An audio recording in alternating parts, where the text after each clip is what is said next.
Welcome everybody, and thank you for listening to the Better Bushcraft Podcast, the place where you will learn the skills to succeed on your next outdoor adventure. My name is Tommy Clark, your host, and this is episode 9, Putting Together a Bushcraft Campsite.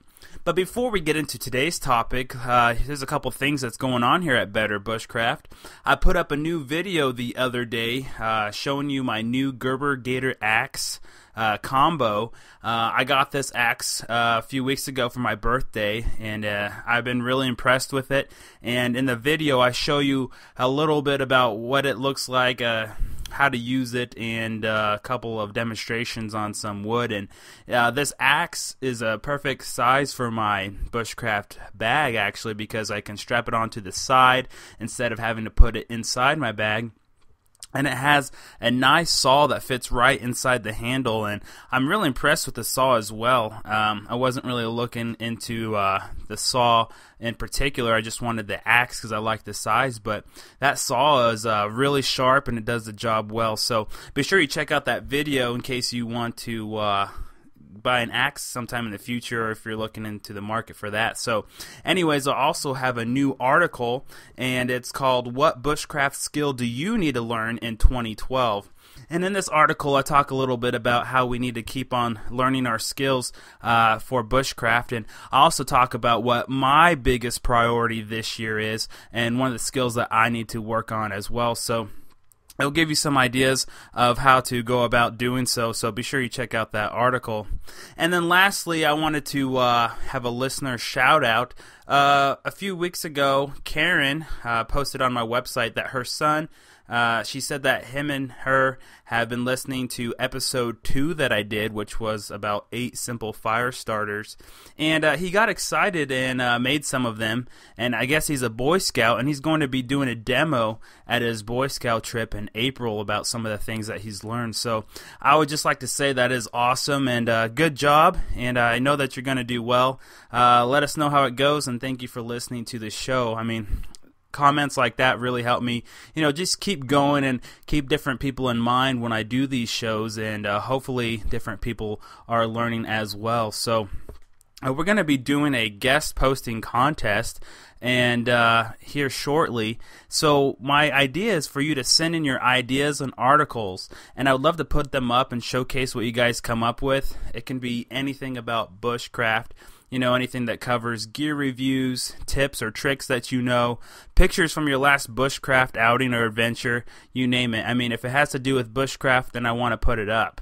And I'm going to choose someone from the list and give away something pretty cool. So be sure you enter the contest. And the way you do that is just send it to idea@betterbushcraft.com, and you can attach the pictures or write up a little post or whatever, or even send a video, and just send it to me, and I will be posting those on the website, and then I'll be doing a contest with a cool giveaway. So be sure you jump in on that. So anyways, let's go into today's topic, which I said was putting together a bushcraft campsite. And I thought it'd be a good idea to go over, just putting it together, because there are several things to consider and go over to get a good site built. This will be something that, if you go over the weekend, maybe you don't need to establish a bushcraft site, that's a little bit more permanent. But this would be something if you are regularly going out there and you want to build a pretty cool campsite so you can go there several times, over the course of a few months, and you already have something established. So here are just a few of the basic things to consider if you're going to do that. First of all, the biggest one is location, because this will pretty much determine if you're successful or not during your stay. And there's some key points to focus on to choose a good site. And there are as follows. First of all, you need to check out the terrain. Some of the basic things that I always try to remember while I'm out doing this is to stay on some high ground so you don't end up in a puddle if it rains. I've made that mistake before where I found a really cool looking site and didn't really think it through the way that the water would run down the hill, and got a little wet. So be sure you're up on a higher ground. It doesn't have to be, on top of a mountain or top of something, but, something higher than where the water's going to rush down in case it starts raining on you. So The second thing to remember is to stay out of the wind. This definitely helps you to stay warm because wind will make your camp colder, especially if you're wet. So try to find some natural wind breaks. And, you could build some walls and stuff like that. But if you already have some things that are already helping you keep the wind out, that's definitely going to be a bonus with your ability to build a good shelter and not have to put in too much work to make it work for you. So, and another thing for the terrain, the last one I'm going to cover here in this podcast, is to always look up. Make sure there's no widowmakers above you. That is pretty much any dead limbs or anything that can crash down and cause havoc to you or your gear. So, just be sure when you're scouting the area, always look up. Make sure that there's nothing that's going to fall on you that can endanger you or anybody that you're with. And so if you keep those three things in mind, stay on a higher ground, out of the wind, and look up, make sure nothing's crashing on you, you're ready on a good path towards finding a really good bushcraft campsite. So, but some other things that you need to consider is resources. Water is pretty much the biggest one for me. Is there a water source nearby? Water is key, and you don't want to have to scout too far to collect your water. You'll be surprised how much water you go through, not only for consumption, but for washing your dishes, boiling it, and all, use water for all sorts of things. So if you're having to go out a long way just to collect a little bit of water at each time, it's kind of a pain. So if you can keep in mind to stay close towards a water source like a stream, a river, or something like that, it'll definitely help you just make that much easier to have a really fun bushcrafting adventure. So the next resource that you want to consider is shelter materials. Are there trees to cut down or branches to construct debris shelter? Having these things close by will not only save you time, but also saves you energy. It kind of isn't fun having to drag building materials from far away just to build your shelter. So just look on the ground or on the trees. Are there limbs you can cut off? Is there even just leaves, big old pile of leaves that you can throw on top of your debris shelter for insulation?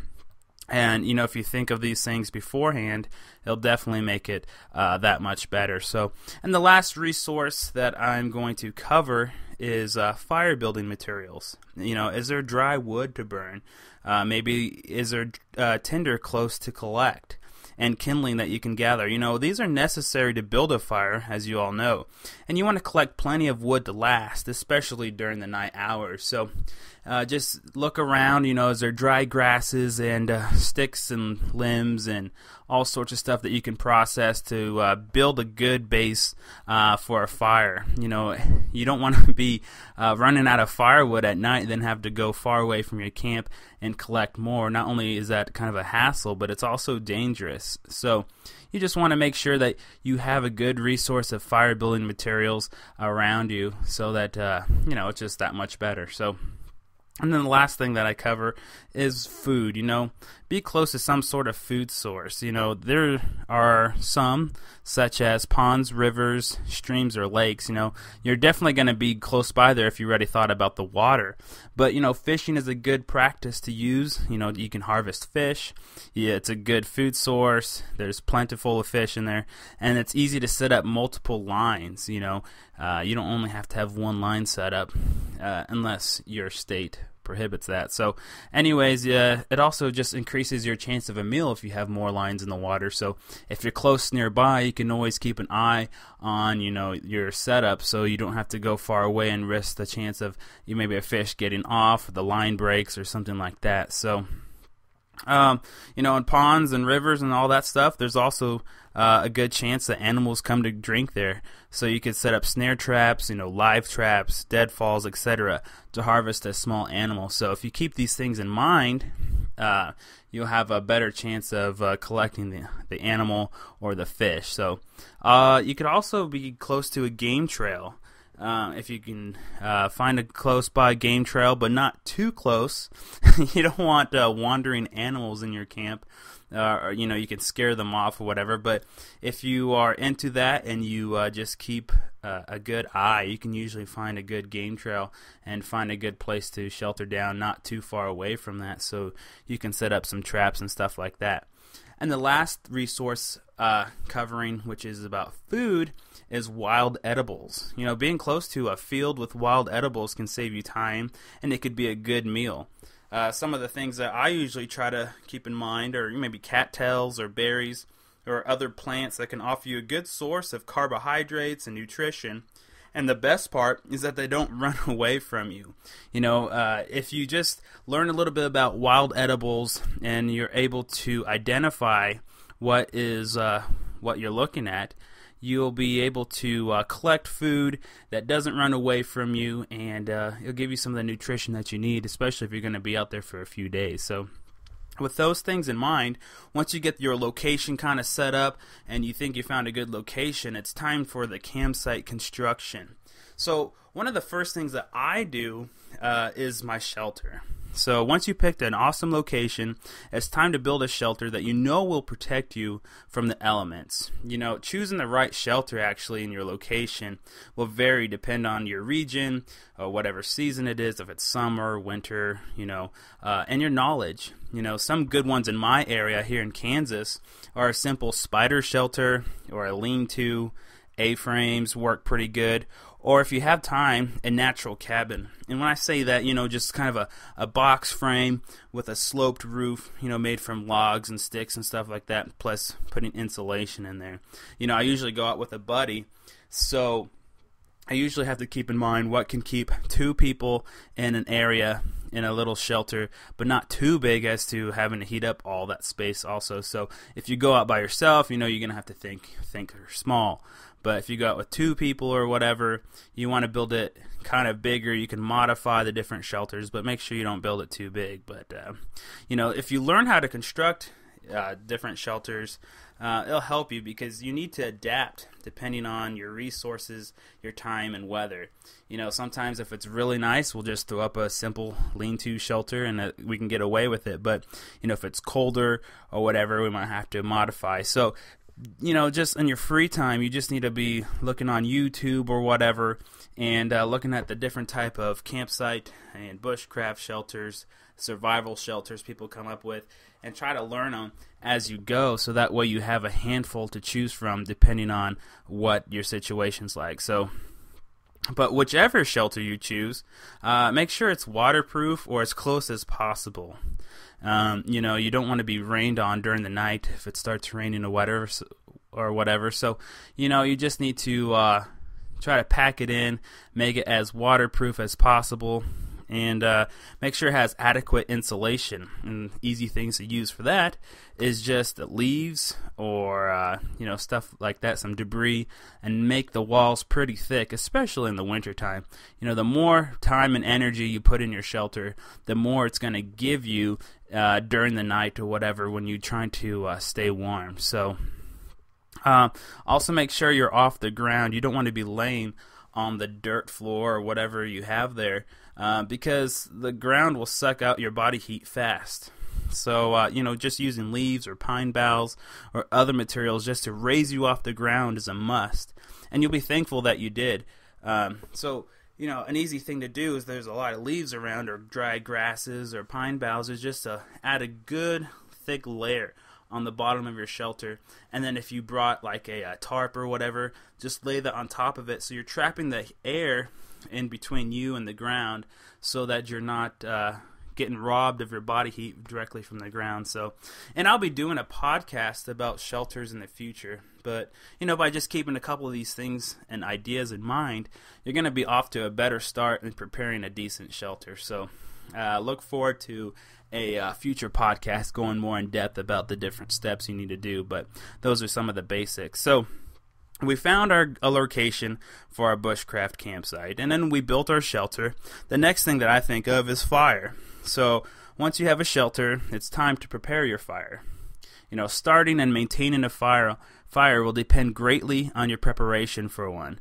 You always have to think of everything and get everything ready before you even strike that fire steel. So the first item to consider is the location of your fire. You want it to be close to your shelter, but not too close as to be in jeopardy of catching it on fire. I've seen people do that before, where they build their fire really close because they want that heat, inside their shelter. But they don't realize, if that wind blows a little bit too hard, if they build the fire a little bit too big, it can kind of get out of hand, and you don't want the flames licking at your debris shelter. So try to keep some of that in mind next time that you build your fire. You can keep some of that radiant heat in your shelter just by building, a reflector wall or some sort. So kind of play around where you're going to put the fire, but one of the first things that you're going to have to do is to clear the area, you can clear it of any debris or whatever, so you have a nice containment.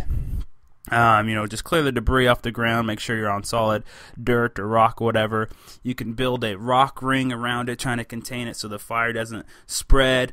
Or, some of the things that I do, like in my shelter, I just dig down 8 or so inches to contain it within the dirt. So, build a small, decent area for your fire, dig down, and use some of that dirt that you're pulling out, just kind of build a wall so you have a nice, deep area for the fire to be contained in. So you'll have to change your fire setup depending on what you're trying to accomplish. Are you trying to use it for heat, or are you trying to use it for cooking, etc.? But you'll learn how to do this with practice, so just try to keep some of those things in mind.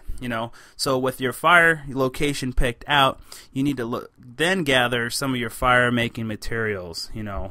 Make sure you get lots of dry tinder, using either dried grasses, dried plants, tree bark, or making feather sticks. And get a good pile of that, because that's really going to be what your success depend on. Once you strike your fire steel, you need a good amount of that, building a bird's nest and getting it contained in there so you can go on to the next step, which is your very thin sticks, choosing from higher branches because they are drier instead of the stuff that you find on the ground, if that's possible. Now, if you don't have any branches that you can get to and all you have is stuff on the ground, you could just grab that stuff too, but make sure it's dry. And a really cool way to do this is, I learned that your hands can't really tell the moisture as well as your lips. So if you pick something up, you're not quite sure if it's dry or not, kind of dab it across your lips. And that's usually a good indicator of whether it's dry or not. So you gather a big old pile of very thin sticks, and then this is going to be your second stage of your fire. And it's going to be a crucial step towards your success, because once you get that tinder bundle, lit, you will need these sticks to actually start building the fire and catching it towards... you need to use the sticks so that they will start igniting, so you can go on to your next step, which would be, slightly larger sticks. Then you work your way up to some good sized logs. But the whole goal of this is to gather too much to use. I always try to think of, I need to gather enough material to build 2 or 3 fires, so you have enough. You can baton the logs with your knife, or use your axe if you have it for the larger pieces. So when you cover these bases, starting with fire with a fire steel is much easier, and it will give you peace of mind that you have fire for warmth, for your water purification, cook source, and safety. So fire is a really big part of bushcrafting, and actually is my favorite part. So just make sure that you have all these bases covered so that it's something that you can rely on. And then the last thing that I'm going to talk about is water. With your good campsite setup, you can gather water for boiling, and start looking for food sources as well. So I'll cover each of these areas more in depth in the future, but it's a good idea to learn about these so you could start watching some YouTube videos for some good content on that before we get into the next podcast of the series. So what I covered was just some of the basics of building a bushcraft site, and I'll continue on a future podcast. I think this will be a series podcast about the bushcraft campsite, but I hope that it has given you some good ideas and a desire to go out soon, and start your own campsite. If you have any questions, comments, or ideas to include in the follow-up podcast, send them to idea@betterbushcraft.com. I'd love to get some input and ideas to include in the next episode in this series. But, why I even did this podcast was I've started my own site. Me and my buddy, his parents own some farmland around here at the LBJ Ranch, rather, and it's going pretty well. The site that we set up is kind of out in the country, and it's pretty cool because it's in the middle of a pasture, and they do have cows that roam around there most of the time, but for now they're not there. And what they have there in their fields, though, is pretty cool. It's a natural spring pond that they are recently digging up and making larger. So in the middle of this pond is an island. It's a pretty high island, and it's covered in cedar trees, and we kind of hold out the middle, and it's a really cool bushcrafting campsite. I mean, we have a lot of resources in there. We already started building our sleeping area and our fire pit, and there's a couple entrances to it, and it's pretty neat. So you kind of crawl out of that area, and you're surrounded with a pond. So I mean, there's great places for fish.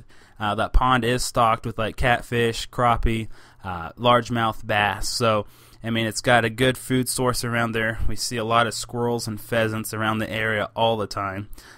If you go out a little bit further, if we trek out maybe 5 minutes or so, there's some great deer hunting areas, and it's a really cool place.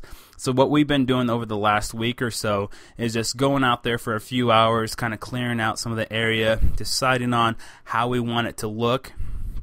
And, we've had a couple of fires in there and a meal or so as well. So we're hoping that in the next few weeks we get that really constructed enough so we can test it out, go out there and sleep overnight, see how well it does, and, just do some fishing, and have some fun out there, bring out some buddies, and have a good time.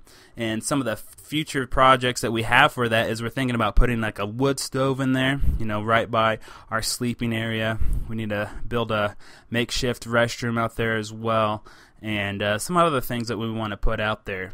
And one of the cool ideas that we thought about is just leaving some supplies in this campsite, since we know that we're the only ones that's going to be out there. It's private property and it's gated off real well, so we can leave a couple ammo dump cans out there, with some just basic necessities, some sundries, some toilet paper, fire making materials, maybe a fishing net and stringer and stuff like that, so we don't have to bring all that stuff each time we go out there. That's kind of the benefit of building a bushcraft site, that you can know that you're going to have it there for quite some time and not have to break it down each time. So we're having a lot of fun with that. So I've recorded a couple of the videos already about, some of the basics that we've been doing so far, and a little bit about the layout. And what we're really waiting on is for the pond to fill up, because since they dug it out and they kind of made it a wraparound pond, it's taken some time to fill up because it's a natural spring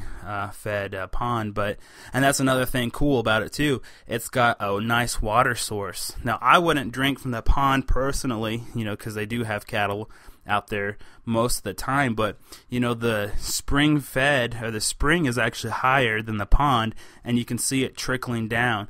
It's really cool, so we can get fresh spring water, and I'll still boil it, of course, but we know that we have a good water source there. And right next to that spring is a whole patch of cattails. So we'll have cattails, to gather, to eat and use for tinder and all sorts of stuff as well. And we can scout around for other wild edibles. So it's a really cool area. I'm so thankful that his parents have let us transform it into a bushcraft campsite. And I'll be shooting lots of videos out there, maybe some of my training videos, and so just look forward to those in the future. So anyways, if you have any other podcast topics that you want me to talk about, please send your ideas for future shows. What do you want to learn or hear about?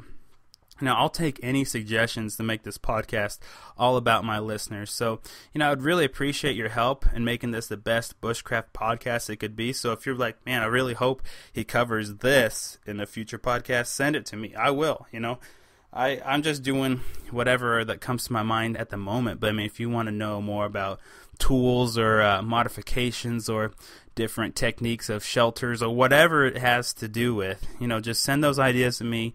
I'll definitely consider them and make them a future podcast. So just check out the site as well, betterbushcraft.com. I'm putting up new content every week, and my audience is growing daily, which I'm really excited about. So be sure to check it out and join the community. As well, because you could check me out on YouTube. Subscribe to my channel, Better Bushcraft. I'm getting more subscribers each week as well, and I've been really having fun responding to comments and stuff on there, so be sure you check that out. Of course, you could follow me on Twitter. That's Tommy B. Clark. That's Tommy, the letter B, Clark. And you can get news and info from me that is only on Twitter there, so be sure you check me out as well. On Facebook, I promise I'll be working on Facebook. I really need to. I've been saying I was going to do it for quite some time, but it is something that's on my to-do list, so check it out often to see new content and info there as well. And then lastly is my newsletter. Be sure to subscribe to my newsletter. I'm having a growing amount of people on the list each week, and I'm really excited about that as well. So you will be getting a monthly newsletter, as well as be able to be in my email contests and giveaways, which I'm going to be doing here in about, I'm not going to give the exact day, but within the next 2 weeks, I'm going to be doing a contest and a giveaway. So if you're listening to this and it's still, January or early February, be sure you join that because you don't want to miss out on that. So anyways, thank you all for listening to the podcast. I appreciate the reviews coming in, on iTunes and other places. When you have a couple of minutes, I would appreciate a review about the podcast. It really helps reach a wider audience, as well as help me in the rankings to make my content and my show the best that it can be. And I really appreciate the ones that are already there. So anyways, until next time, go out and practice a bushcraft skill and share the knowledge with someone, because that is really what it's all about. Be sure to be safe out there and take care. See you all next week.